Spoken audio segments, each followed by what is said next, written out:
Hello बच्चों, कैसे हैं आप? कैसे चल रही है आपकी पढ़ाई? आई होप आपकी पढ़ाई बहुत अच्छी चल रही है। आप वीडियोस फॉलो कर रहे हैं और फॉलो करने के साथ ही उसको शेयर और लाइक और शेयर भी करते रहिए, इज़न्ट इट। अभी हम लोग फोर्स के बारे में फर्स्ट यूनिट तो हमने कंप्लीट कर चुके हैं। सेकेंड यूनिट है जिसका नाम है सेंटर ऑफ ग्रेविटी। बहुत ही छोटा यूनिट है, समझने जैसा यूनिट है, थेरोटिकल यूनिट है, कुछ इसमें हाईफाई नहीं है। जो भी मैं चीज़ें बता रहा हूँ अभी आने वाले आधे घंटे में 15-20 मिनट में वो आप ध्यान से समझिए तो आपको बहुत ही इजीली समझ जाएगा centre of gravity. Centre of gravity देखिए, ये जो यूनिट है बहुत ही साधारण सा यूनिट है, सेंटर ऑफ ग्रेविटी। देखिए सेंटर ऑफ ग्रेविटी या हमारा जो सेंटर ऑफ मास, ये दो फिजिक्स में ऐसे कंसेप्ट्स हैं जो थोड़ा सा बच्चों को समझने में डिफ़िकल्टी होती है, पर मैं आपको जिस वे में समझाऊंगा आप ध्यान से समझोगे तो आपको कोई भी डिफ़िकल्टी नहीं आएगी। देखिए सेंटर ऑफ मास, जो भी फिजिक्स में फॉर्मूले हैं, F equal to M A, isn't it, potential energy equal to mgh। इसमें जो यानी मान लो फोर्स है या work equal to force into displacement, isn't it. अभी ये work into force into displacement F equal to M A, तो एम फोर्स जो है या डिस्प्लेसमेंट जो है, अभी डिस्प्लेसमेंट मान लो इस बॉडी को मैंने फोर्स ऐसे लगाया तो ये बॉडी कहाँ, यहां से यहां शिफ्ट हो जाएगी, बराबर है। तो डिस्प्लेसमेंट कौन सी पकड़नी है?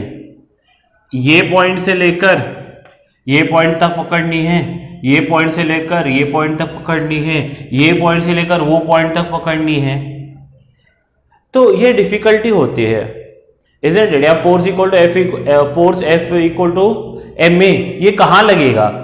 हाँ, ऊपर लगेगा, नीचे लगेगा, हाँ, इसका इफेक्ट कहाँ पर होता है? ये सभी जो फोर्सेस हैं F equal to M A वगैरह, ये पॉइंट मासेस के लिए है।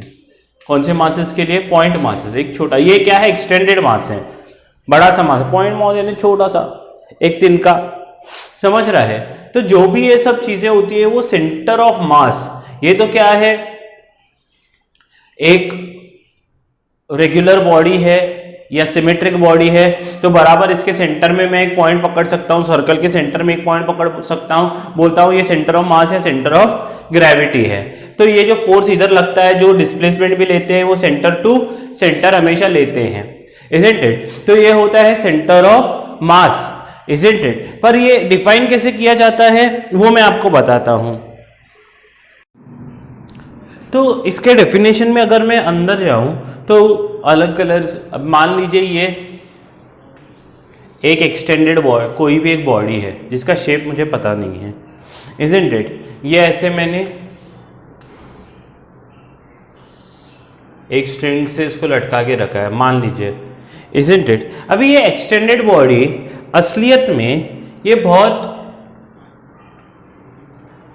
में ये छोटे छोटे ऐसे W1 वेट ऐसे लगेगा, W2 वेट ऐसे लगेगा, W3 वेट ऐसे लगेगा। ये छोटे छोटे पार्टिकल से भरा, ऐसे यानी इनफाइनाइट पार्टिकल्स हैं जिनका वेट नीचे लग रहा है, इजंट इट। पर हम लोग क्या करते हैं, ये जो W है, ये मान लीजिए, शेप पे ध्यान नहीं दीजिए, ये मान लीजिए वही बॉडी है, ये वही बॉडी है, सेम बॉडी है। नहीं तो आप बोलोगे सर दोनों का थोड़ा सा शेप अलग अलग है। तो what is W? It is the weight of the body where it is W1 plus W2 plus W3 dot dot dot, क्योंकि जो भी इतने इनफाइनाइट पार्टिकल्स होंगे उन सबका weight is equal to weight of the body है। अभी मैं आपको एक सवाल मेरा आपसे है कि अभी ये वेट ऑफ द बॉडी तो है, तो ये वेट ऑफ द बॉडी को कहां लगाऊं? क्या वेट ऑफ द बॉडी यहां होगा, ऐसे लगेगा? क्योंकि रेगुलर शेप होता तो सेंटर ऑफ ग्रेविटी निकालना बहुत इजी है, सेंटर पे लेते हैं। हाँ, इससे ही आपको डेफिनेशन का थोड़ा सा फील आएगा। W इधर भी हो सकता है, W इधर भी हो सकता है, W इधर भी हो सकता है, बोल नहीं सकते ना। तो सेंटर ऑफ ग्रेविटी क्या है? सेंटर ऑफ ग्रेविटी वो पॉइंट है, ध्यान से सुनना, जहां पर algebraic sum of moments of all the bodies is 0। कुछ नहीं समझा? आइए मैं समझाता हूं आपको। देखिए ये बॉडी अभी मैंने लटका है, कोई भी बॉडी अगर आप लटका देते हो ऐसे तो वो स्टेशनरी है कि घूमती है? स्टेशनरी होगी, इक्विलिब्रियम में है, इजंट इट? अच्छी बात है। अगर ये इक्विलिब्रियम में है तो मेरा आपसे ये सवाल है, इक्विलिब्रियम में होगी तो नेट मूवमेंट इस बॉडी के ऊपर कितना होगा? जीरो। नेट मूवमेंट कितना होगा? जीरो। अगर नेट मूवमेंट जीरो है, अभी सोच के देखो कि ये जो W1 फोर्स है, क्या ये मूवमेंट लगा रहा है बॉडी पे? ये क्या लगाएगा? ऐसे एंटी क्लॉकवाइज मूवमेंट लगाएगा। ये क्या इस साइड वाले बॉडीज रहेंगे वो क्लॉकवाइज मूवमेंट लगाएंगे? लगाएंगे नहीं लगाएंगे? लगाएंगे ना। ये वाले सब क्या करेंगे? ये वाले जो इस साइड वाले जो भी फोर्सेस होंगे वो क्या करेंगे? बॉडी को एंटी क्लॉकवाइज ढकलने की कोशिश करेंगे। ये वाले क्या करेंगे? बॉडी को क्लॉकवाइज सेंस में ढकलने की कोशिश करेंगे, इजंट इट? तो मेरा जो सेंटर ऑफ ग्रेविटी है ये क्या है? सब फोर्सेस क्या लगते हैं इस साइड? थोड़ा सा ध्यान से सुनना है। इस साइड वाले फोर्सेस क्या करेंगे? यहां पर ढकलेंगे बॉडी को, यानी एंटी क्लॉकवाइज पुश करेंगे बॉडी को। इस साइड वाले जब जो फोर्सेस होंगे वो क्लॉकवाइज मूवमेंट प्रोड्यूस करेंगे। पर बॉडी तो इक्विलिब्रियम में है, इजंट इट? बॉडी इक्विलिब्रियम में है, यानी क्लॉकवाइज मूवमेंट और एंटी क्लॉकवाइज मूवमेंट दोनों भी सेम है, इजंट इट? तो कहीं ना कहीं या सेंटर पे मैं एक लाइन मारता हूं। इस साइड वाले फोर्सेस क्या जनरेट कर रहे हैं? एंटी क्लॉकवाइज मूवमेंट जनरेट कर रहे हैं। इस साइड वाले फोर्सेस क्लॉकवाइज मूवमेंट जनरेट करते हैं।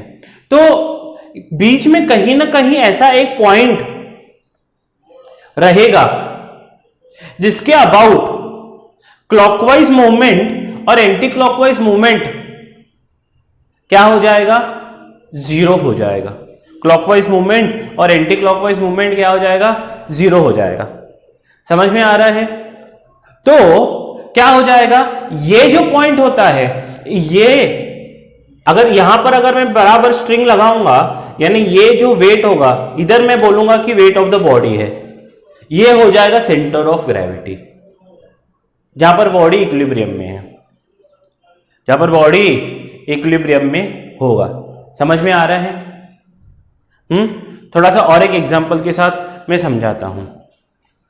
देखिए मान लीजिए ये एक ऑब्जेक्ट है, इसको मैं यहां ऐसे बैलेंस करने की कोशिश करूं ऐसा, तो ये इस साइड गिरेगा। क्यों? क्योंकि जो क्या हो जाएगा, इस साइड जो पार्टिकल्स हैं वो सब ऐसा क्लॉकवाइज मूवमेंट जनरेट करेंगे, तो ऐसे बैलेंस करने की कोशिश करूं तो ये ऐसे गिरेगा, स्टेपलर है कि नहीं है? फिर मैं इसको थोड़ा सा आगे लेता हूं, तो अभी क्या हो रहा है? गिर रहा है पर थोड़ा स्लोली गिरेगा, क्योंकि कुछ पार्टिकल्स अभी एंटी क्लॉकवाइज मूवमेंट भी जनरेट कर रहे हैं। फिर मैंने और थोड़ा सा आगे ले लिया तो अभी भी गिर रहा है। हाँ, कहीं ना कहीं एक पॉइंट ऐसा मिल जाएगा जहां पर स्टेपलर क्या हो रहा है? बैलेंस हो रहा है। यानी अभी मेरा जो उंगली है वो एग्जैक्टली सेंटर ऑफ ग्रेविटी पे है, इसलिए क्या हो रहा है? एंटी क्लॉकवाइज मूवमेंट और क्लॉकवाइज मूवमेंट दोनों क्या हो रहे हैं? एक दूसरे से बैलेंस हो रहे हैं। दोनों एक दूसरे से क्या हो रहे हैं? बैलेंस हो रहे हैं। और यही जो पॉइंट है इसको क्या बोलेंगे हम लोग? Centre of gravity. उसको ही क्या बोलेंगे हम लोग? Centre of gravity. Got my point? इसलिए ही लास्ट टाइम हमने जो सम्स किए थे, अगर स्केल पिवोटेड अगर एकदम स्केल पे होता है तो हम लोग क्या करते हैं? वेट को कंसीडर नहीं करते हैं। पर अगर पिवोटेड नहीं होता है सेंटर पे, कहीं दूसरी जगह होता है, तो मैंने आपको रिमार्क लिखा था कि W कंसीडर करना पड़ेगा। तो ये जो पॉइंट सेंटर ऑफ ग्रेविटी क्या है? वह पॉइंट है जहां पर जिसके about algebraic sum of all the movements of the particles is zero. जो उस पॉइंट के अबाउट क्या होता है? क्लॉकवाइज मूवमेंट और एंटी क्लॉकवाइज मूवमेंट दोनों जीरो हो जाते हैं और उसको कंसीडर किया जाता है। Weight of the body, forces सब उस पे लगाए जाते हैं। Got my point? मैंने बहुत स्टेपलर के एग्जांपल से आपको तो बहुत अच्छा समझा होगा। ये बुक में आपके डायग्राम है, इजंट इट? हाँ, तो ये कौन सा पॉइंट है? यहां पर क्या होगा? मैं फिर से बता रहा हूं, क्लॉकवाइज एंटी क्लॉकवाइज मूवमेंट और क्लॉकवाइज मूवमेंट इस पॉइंट के अबाउट जीरो होंगे, क्योंकि इस पॉइंट के अबाउट क्लॉकवाइज और एंटी क्लॉकवाइज मूवमेंट जीरो है, इसलिए इसको सेंटर ऑफ ग्रेविटी माना गया है। वेट ऑफ द बॉडी इस पॉइंट पे ही लगेगा। समझ में आया सेंटर ऑफ ग्रेविटी का पॉइंट? अभी हम बताएंगे कि सेंटर ऑफ ग्रेविटी कहां कहां लगता है। आई होप आप फिर से स्टार्टिंग से, अगर आपको नहीं समझा तो पॉज करके रिवर्स जाके फिर से आकर देखिए, आपको बहुत ही अच्छे से समझेगा। और अभी समझेगा तो लाइफ लॉन्ग आप नहीं भूलोगे। हम भी 10th स्टैंडर्ड में थे, सर ऐसे रैपिडली रीड करके चला गया सेंटर ऑफ ग्रेविटी, हमको समझा ही नहीं। तो जैसे जैसे हम 11th 12th में आए, थोड़ा सा सब्जेक्ट को फील किया, तब जाके समझा अच्छा सेंटर ऑफ ग्रेविटी ये पॉइंट होता है। देखिए ना, कोई भी दूसरा अगर पॉइंट कंसिडर करोगे तो वो क्या हो जाएगा, उसके अबाउट अगर मूवमेंट लेंगे, अभी मैंने स्टेपलर में भी आपको बताया, स्टेपलर के माध्यम से अगर ये पॉइंट लेता हूं तो यहां पर क्या होगा, इस पॉइंट के अबाउट, ये पॉइंट के अबाउट ये सेंटर ऑफ ग्रेविटी बोला जाएगा क्या? नहीं, क्योंकि सब फोर्सेस क्या लगा रहे हैं, क्लॉकवाइज मूवमेंट लगा रहे हैं, तो कुछ मूवमेंट जनरेट हो रहा है। तो मैं क्या कर रहा हूं, पॉइंट को थोड़ा सा शिफ्ट करूंगा, तो अभी भी शिफ्ट करने से भी क्लॉकवाइज मूवमेंट ज्यादा ही है, इजंट इट? ये सब पार्टिकल्स का फोर्स नीचे लग रहा है ना, तो क्लॉकवाइज मूवमेंट ज्यादा ही है। मैं क्या करता हूं, और स्टेपलर को अगर आगे करता हूं, इजंट इट? तो इस अभी क्या है, कुछ पार्ट इधर है स्टेपलर का जो क्या प्रोड्यूस कर रहा है, क्लॉकवाइज मूवमेंट, और उस वाला एंटी क्लॉकवाइज मूवमेंट, और दोनों एक दूसरे को कैंसिल करते हैं। जैसे सीसॉ में भी होता है, एकदम सेंटर वाला पार्टिकल क्या होता है, सेंटर ऑफ ग्रेविटी होता है। अगर दोनों तरफ मास इक्वल बिठाओगे तो क्या हो जाएगा, वो सेंटर ऑफ ग्रेविटी की तरह एक्ट करेगा। Got my point?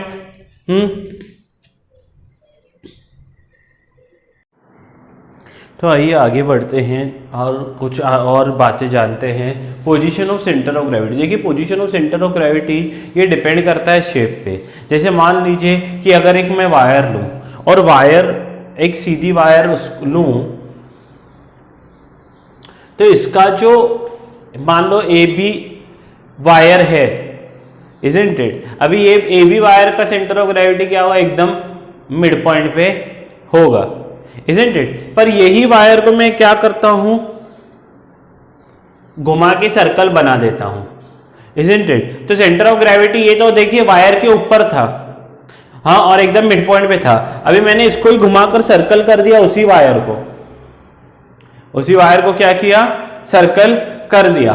तो ये क्या होगा, सेंटर ऑफ ग्रेविटी एकदम सेंटर पे लाई करेगा, जो मटेरियल के ऊपर भी लाई नहीं करता, एकदम सेंटर पे लाई करेगा, इजंट इट? जैसे मान लीजिए ये रिंग है, इस रिंग का सेंटर ऑफ ग्रेविटी क्या होगा, एकदम सेंटर पे, इजंट इट? एकदम सेंटर पे उसका सेंटर ऑफ ग्रेविटी। पर मान लो ये तोड़ दिया मैंने, तोड़ूंगा नहीं, ठीक है, तो ये मेरी बीवी मेरे को मार देगी, इजंट इट? ये मेरा एंगेजमेंट की रिंग है, हाँ, तो मैं क्या किया, तोड़ के उसको एकदम सीधा कर दिया, इजंट इट? तो अगर मैं तोड़ के इसको सीधा कर दूंगा तो एकदम क्या हो जाएगा, सेंटर पे उसका सेंटर ऑफ ग्रेविटी लाई करेगा। तो it depends on shape, that is distribution of mass. दूसरी बात है, centre of gravity always doesn't always lie in the material of the word. जरूरी नहीं है कि वो मटेरियल के ऊपर ही लाई करिए। ये देखिए मटेरियल, यहां पर तो मटेरियल पूरा ये है, पर ये तो हवा में है ना बीच में, तो जरूरी नहीं है कि वो हमेशा मटेरियल के ऊपर ही लाई करे। ये देखिए मटेरियल के ऊपर लाई कर रहा है, पर ये क्या मटेरियल के ऊपर लाई कर रहा है, ये तो एयर में है सेंटर ऑफ ग्रेविटी, तो ये इमेजिनरी पॉइंट ही है। Centre of gravity is a imaginary point where the sum of the algebraic sum of all the moments is 0, isn't it? तो ये पॉइंट इंपॉर्टेंट याद रखना है। अभी ये जो एमसीक्यूज में बहुत बार आपसे पूछा जाता है, object position of centre of gravity. Object मान लीजिए रॉड है, तो रॉड का सेंटर ऑफ ग्रेविटी एकदम क्या होता है, मिड पॉइंट पे आता है। सर्कुलर डिस्क यानी आपका प्लेट जिसमें आप खाना खाते हो, डिस्क और रिंग में फर्क होता है, डिस्क पूरा भरा हुआ रहता है, तो ये मान लीजिए ये क्या होगा, ये पूरा डिस्क है। आप मुझे बताइए कि जो मान लीजिए एक सर्कुलर डिस्क है, इजंट इट? तो मैं कहां उसको सपोर्ट कर सकता हूं, आप सोचिए कहां सेंटर ऑफ ग्रेविटी होगा। क्या एक कोई भी कॉर्नर में रखूं तो रिंग बैलेंस होगा? नहीं, मुझे कहां बैलेंस करना पड़ेगा, एकदम सेंटर पे। इसलिए सेंटर ऑफ तो मूवमेंट क्या होगा, sum of all movements will be 0, isn't it? तो एकदम सेंटर पे, तो सेंटर ऑफ डिस्क, तो ये तो बैलेंस होगा ना, नहीं तो कोई ना कोई मूवमेंट की वजह से वो गिर जाएगा। इधर सेंटर ऑफ डिस्क,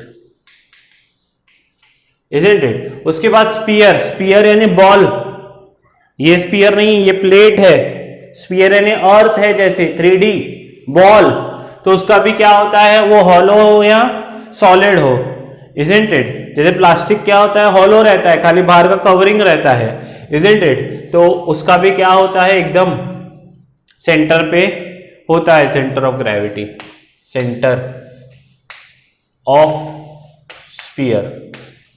उसके बाद हमारा कोन, कोन दो तरह से रहते हैं, एक सॉलिड, सॉलिड यानी पूरा भरा हुआ, इजंट इट। जैसे आप मान लीजिए वो कॉर्नेटो का कोन खाते हो ना, इजंट इट। एक्चुअली मटेरियल पूरा सेम होना चाहिए। कॉर्नेटो का कोन पूरा आइसक्रीम से भरा हुआ होता है, कुछ भी जगह नहीं होती है। खाते हो नहीं खाते हो, इजंट इट। अगर खाते हो तो कमेंट करके बता देना कि सर हम खा रहे हैं। पूरा भरा हुआ है आइसक्रीम से, पूरा, इजंट इट। इसका क्या होता है, h/4 फ्रॉम बेस। ये जो फ्लैट पार्ट है उसको बेस बोलते हैं। तो यहां पूरा मान लो हाइट h है, तो h/4 1/4 हाइट पे होता है, नीचे से 1/4 हाइट पे, h/4 फ्रॉम बेस। मान लीजिए हॉलो, अभी वो हम लोग वो आते हैं ना गाड़ी लेके, कोई कौन सा फ्लेवर चाहिए, मावा फ्लेवर चाहिए, स्ट्रॉबेरी फ्लेवर चाहिए, तो उनका जो ऑरेंज कलर का कोन होता है वो एम्प्टी होता है, पूरा अंदर से खाली होता है, इजंट इट। तो उसको बोलेंगे हॉलो कोन। और इसका क्या होता है, h/3 फ्रॉम बेस, h/3 होता है, बरोबर है। रिंग, रिंग अभी भी मैंने बताया, रिंग का क्या होता है, सेंटर, इजंट इट। फिर ट्राइंगुलर लैमिना, लैमिना यानी प्लेट, ट्राइंगुलर कोई भी प्लेट होगी, ये इक्विलैटरल नहीं है, ये आइसोसेलेस नहीं है, स्केलिन है। तो ये क्या होता है, मिड पॉइंट ऑफ, और सॉरी मीटिंग पॉइंट बोलना चाहिए मुझे, मीटिंग पॉइंट ऑफ या intersection point of, meeting point of medians, medians का मीटिंग पॉइंट होता है ये, मीटिंग पॉइंट ऑफ मीडियंस। समझ में आ रहा है? या इसको सेंट्रॉइड भी बोल सकते हैं, सेंट्रॉइड। ये बहुत बार एमसीक्यू क्वेश्चंस में या आपके ऑब्जेक्टिव टाइप क्वेश्चन में बहुत बार इसके बारे में चर्चा होती है। उसके बाद पैरेललोग्राम, रेक्टेंगल, रोम्बस। मान लीजिए पैरेललोग्राम है, रेक्टेंगल है, रोम्बस है, स्क्वायर है, तो it is intersection point of diagonals, intersection point of diagonals. ये पूरा टेबल आपके टेक्स्ट बुक में मिलेगा आपको, इंटरसेक्शन पॉइंट ऑफ डायगोनल्स। ये डायगोनल्स का इंटरसेक्शन पॉइंट होता है। हाँ, समझ में आ रहा है? तो ये था position of centre of gravity. बहुत सारे सवाल इस पे छोटे छोटे आते हैं। आई होप आपका मैंने क्या किया है, एकदम क्लियर किया है कॉन्सेप्ट। आप स्क्रीन पॉज करके लिख लो या टेक्स्ट बुक में से ये सभी पॉइंट्स नोट डाउन कर सकते हो। तो ये सभी चीज़ें थी सेंटर ऑफ ग्रेविटी के बारे में। बहुत ही छोटा यूनिट है और ये छोटा यूनिट आज मैंने पढ़ाया है, समझाया है, पर बहुत ही बेहद इम्पॉर्टेंट, आपके आगे वाले लाइफ के लिए भी बेहद इंपॉर्टेंट है कि सेंटर ऑफ ग्रेविटी को अच्छी तरह से समझना। आप, मुझे लगता है कि आप कम से कम ये वीडियो 2 बार देखें तो आपको पूरा सेंटर ऑफ ग्रेविटी याद हो जाएगा। इसके साथ मैं 1B के एक्सरसाइज के नोट्स भी भेजूंगा। तो आज का आपका होमवर्क है कि ये रीड करना है अच्छी तरह से, अगर टेक्स्ट बुक आपके पास है, नहीं तो ये वीडियो 2 बार देखना है और नोट्स अच्छी तरह से लर्न करने हैं।